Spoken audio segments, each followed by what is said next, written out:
beauty about Monteggia fracture is the classification of Monteggia was described even before the invention of X-ray. And the reported rate of missing Monteggia is just about same even after we have X-rays, CT scans and MRIs. So it shows that it is lack of awareness. So I'll set the tone for today's talk. First is we should always recognize that this fracture is a Monteggia or can become a Monteggia. And in an acute setting, am I going to treat it by closed methods or am I going to operate upon it? Now, what is a missed Monteggia? When do we call a Monteggia missed Monteggia? How late can we operate a missed Monteggia? And lastly, I'll talk a bit about what is Monteggia variant and what is a Monteggia equivalent. This is a medico-legal disclaimer. One of the largest number of medico-legal cases that have gone against orthopedic surgeons has been for missed Monteggia, even in our country. So we should be very, very careful. In spite of knowing that, this is one of my own patients. So I treated a very, very undisplaced ulnar fracture in a slab. Then I discharged the patient from OPD and I told them to follow up regularly. At 4 months, I was aghast when I saw a hyperextension, anterior radial head, and actually my simple ulnar fracture, in spite of my high level of awareness, had got converted into a Monteggia. Whether I had missed it at that time or it has happened somewhere later, one doesn't know. So that means you have to keep following up your ulnar fractures. Obviously the parents were very highly displeased. At what point it got missed, I don't know. They met many other surgeons, few of them are sitting here. But thankfully they came back. Okay, so we operated them and we did this corrective osteotomy of the proximal ulna, and thankfully the result was good. Everything is fine by now, but this should not ideally happen. This is an operative video of the same patient.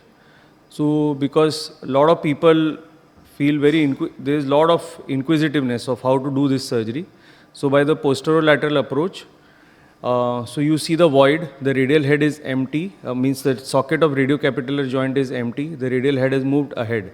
From the same approach you move back, okay, you do your ulnar osteotomy and create this distraction posterior angulation osteotomy, having held the radiocapitellar joint, following which you remove the transcapitellar wire, okay, and ensure that it is stable in all planes of movements, in pronation, flexion, extension, and do a nice closure. So the story just keeps going on. So when I joined MGM, I got this kind of an X-ray. So there was a plastic bowing of ulna with a radial head dislocation, but I happened to reach a week late. So I thought I will be able to do a close reduction, but I could not. So I had to do an ulnar osteotomy even for a 7-day-old plastic bowing of ulna. So what are the conclusions after this? Is that Monteggia is truly a serious business. We can't miss it. We should not delay it. And when we are going to operate, we should be prepared with everything. Fixators, plates, laminar spreaders, pediatric implants, everything. Don't treat it casually. Inevitable basics. So it's basically a rare injury. Only 1% of all fractures in children. And it's characterized by mainly a proximal ulnar shaft fracture. And this is the classification which we are all familiar with. It's the Bados classification with various direction dislocations, which was further modified to incorporate the plastic bowing, and which was further sort of an add-on variant was the Letts classification. But this is an interesting part. So two Indians classified the type 4. So we know that the type 4 was described as fracture of the radius and ulna with anterior dislocation of the radial head. Now, the Bhandari and Jindal in their paper in 1996 classified the type 4 into various types depending upon the direction of dislocation of the radial head. We should familiarize ourselves with these lines. So if the radial head has moved anteriorly, what happens? And the ulnar bow sign. So the radiocapitellar line is also called as the Storen line. We should be aware of the lateral humeral line, which is drawn on the lateral edge of the capitulum, parallel to the distal humerus, and it should be somewhat parallel to the radial neck. Okay, so if it's not parallel, then the radial head has moved out, and the ulnar bow sign. So 1 millimeter is the key figure. If you draw a horizontal line from the proximal ulna to the distal line, if it's separated by 1 millimeter, the radial head could move anteriorly. In type 1 BADO, you have to immobilize in hyperflexion. So we have conserved some of our type 1 BADOs with good outcome. In type 2 BADOs, you have to immobilize in extension, which is difficult. Same goes for type 3. So most of the time we would be called upon to sort of operate upon a Monteggia. It's tough to hold the proximal ulna and the radial head in a plaster and keep monitoring. So my recommendation is that most of the time you would want to operate and not conserve. And the definition of a missed Monteggia is that if the fracture dislocation remains persistent for more than 4 weeks, right? So keep looking hard at the elbow in an innocent ulna fracture. That's the message with this. Now, if there is a missed Monteggia, what happens? So you get a posterolateral instability, you get a mushroom-shaped deformity of the radial head, and you get radiocapitular and proximal radioulnar joint issues. So this proximal radioulnar joint issues is a new concept. Radiocapitular we are all aware of. So even the PRUJ gets disturbed. And when do we operate upon a missed Monteggia? So ideally you would want to operate all of them, but these are the indications when there is pain, progressive valgus deformity, restriction of movements. If a lot of time has gone by, then you would want to consider these kind of symptoms. Otherwise, if you get a 4-week-old missed Monteggia, you are going to operate on all of them. This is a large algorithm, but look at this. When you have a missed Monteggia, first you look whether you have a radial head deformity. If you do not have a radial head deformity, the best procedure to do is an ulnar osteotomy with plate osteosynthesis. If you have a radial head deformity, then in current scenario, you may want to do CT regenerated images to see what is the extent. And if the patient is old, painful, you may even consider salvage procedure and not containment procedures.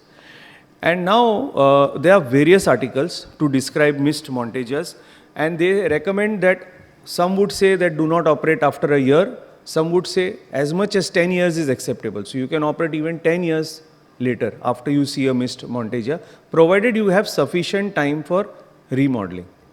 This is one of the cases we have done at the age of 12. The fracture was at the age of 6. Okay, so the radius was proximally migrated. Here I have used 2 plates, distracted with a Jess fixator, reduced the radial head. Okay, it comes as the moment you start distracting, the radial head came back, even so late in the picture. So reviewing the article on missed Monteggia, there are these various surgeries which we do. The compulsory part is radial head reduction and ulnar osteotomy. The annular ligament reconstruction has got a negative connotation in literature now, and some very few articles compulsorily say you need to do an annular ligament reconstruction. Radius osteotomy, again very few articles comment on radius osteotomy. Surprisingly, the transcapital wire, which had a negative connotation before, has now got a very good sort of a picture in the current articles, recommending that for neglected Monteggia, you put a transcapital wire. And salvage procedures are more towards closer to the skeletal maturity. Lastly, what are Monteggia variant and what are Monteggia equivalents? So this is a 4-year-old girl. There is an obvious Monteggia here with a radius and ulna fracture. So it was a type 4, but because of the lateral dislocation, it was somewhere between type 3 and type 4. So what is it? It's a variant. Okay, this, and look at this. This is a ulna fracture with a radial neck fracture. So what is this? This is a Monteggia equivalent. So for simplicity, any fracture which follows the Bardos classification is the Monteggia variant, and any fracture which has radial neck fracture with radial head dislocation is a equivalent. So we recollect the tone which we set. So recognizing a Monteggia fracture is high level of awareness. Any ulna fracture could be a Monteggia fracture. In acute settings, you can treat by closed methods, but recommended is surgery in order to avoid a missed Monteggia. In a missed Monteggia, if the patient has symptoms or if you have the capacity, it's always better to reduce a missed Monteggia, and wonderfully you can reduce them as late as 12 years of age. Okay, and I have already explained what is a Monteggia variant and Monteggia equivalent. So a true measure of a surgeon's worth is not in terms of their successes, but in their ability to learn from their failures. So let's all become stronger by that. Thanks a lot.